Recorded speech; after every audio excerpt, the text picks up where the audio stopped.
Good evening and welcome to the English News Program. NTV wants to help you understand the major news events from the past week by providing them in English. My name is Danny Wolf. The 10th International Mongolist Conference was held this week with some 200 scholars from 20 different countries in attendance. This year's theme was titled Mongolian Foreign Relations and Historical Memorials.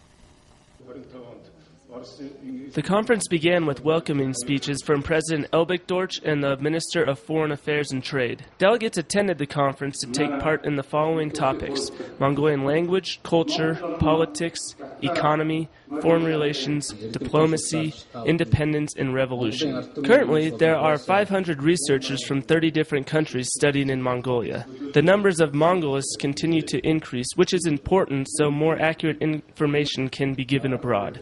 Many of who participated are aging, which makes it imperative that the next generation learn and be trained appropriately.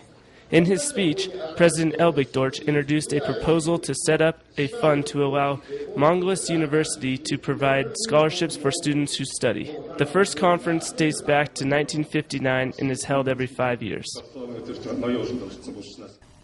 On Tuesday, the Minister of Education, Culture, and Science announced a program that will introduce educational standards of Cambridge University to Mongolia. The Mongolian government will work with Cambridge University to reform general education system by matching it with internationally accepted curriculums and introduce bilingual training programs. The Ministry of Education will conduct experimental trainings in 2 schools for reforming curriculum in primary and secondary education during the upcoming academic year. The schools will teach lessons in English and Mongolian. In total, 105 school children in the 9th grade, 80 school children in each 7th and 8th grade will be accepted into the new schools this year. Teachers and instructors will be selected before August 27th. Within the next 3 years, 1 school from each IMAG and 9 schools from the capital city will be chosen for the program, and by 2015, all secondary schools will implement it. Thus, students of Mongolia will have the opportunity to acquire an education accepted on the international standard, which will allow them to enroll in well-known foreign universities and college with less difficulty. Training programs in mathematics, English, natural sciences, chemistry, physics, geography, biology, and history for 5th and 10th grades will also be renovated over the next 3 years. Measures will also be taken to enroll teachers in retraining so they can teach under the new system effectively. A training seminar was already held in Ulaanbaatar Hotel, which brought in specialists from Cambridge University to introduce the new program to directors and teachers from secondary schools nationwide. The construction of a new bridge which will connect Sukbaatar district to the Hanol district has already started. Batugla, the Minister of Road, Transportation and Urban Development, ceremoniously hit the last nail to mark the completion of the fitting work of the bridge. The Deputy Mayor, Japanese ambassador, and representatives of the construction company JFE took part in the ceremony. The deputy mayor noted that residents in the capital are eagerly waiting to use the bridge and hoped it would be finished on time. The bridge's construction is slated to be completed in 1 year's time. At present, 65% of the work is finished. The bridge, titled Sun Bridge, is being built by Japanese workers and is funded by the Japanese government. Japan has an excellent knowledge and experience of bridge building since many bridges exist in the country. The fitting work has taken 3 months and the total cost of the project is 3.7 million yen. The bridge is a symbol of Mongolian and Japanese friendship. In the first half of 2011, GDP increased by 14.3% at current prices compared to the previous year. In nominal terms, GDP growth rate stood at an incredible 29.1%. This increase was mainly due to mining, as coal surged 39.4%. During this time, Mongolia mined 15 million tons of coal and exported 9.45 tons of it. Over the last 3 months, economic growth increased by 5% and reached 2.6 billion tugriks. The 19.4% increase in industrial output can mostly be credited to the mining sector, since it made up 58.2% of growth. Minerals such as copper with concentrate, crude oil, coal, and iron ore were some of the biggest contributors.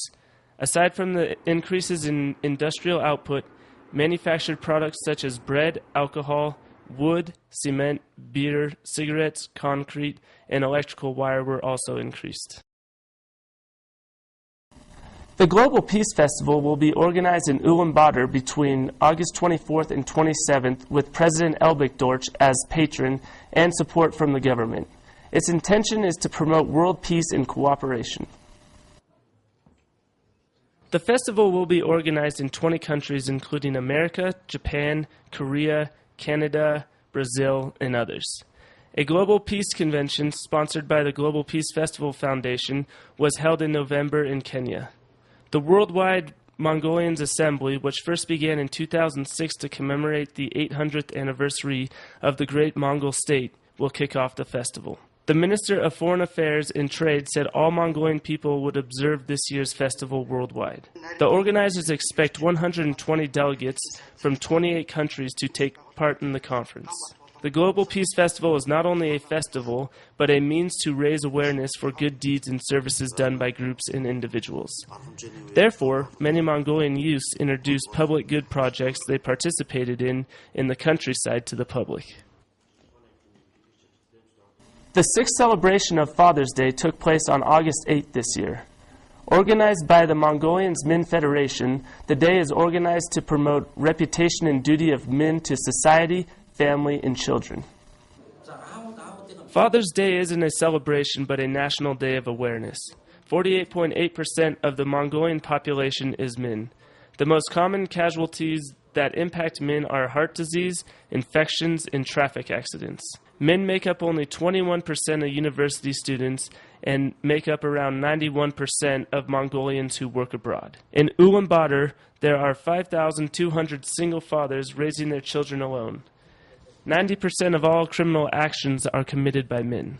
This year, a discussion was organized to discuss the importance of men's obligations in Mongolian society. The main theme this year was educating boys on what is expected of them when they reach adulthood. Thank you for joining us tonight. See you next week on English News. On behalf of the NTV News team, I'm Danny Wolf saying good night.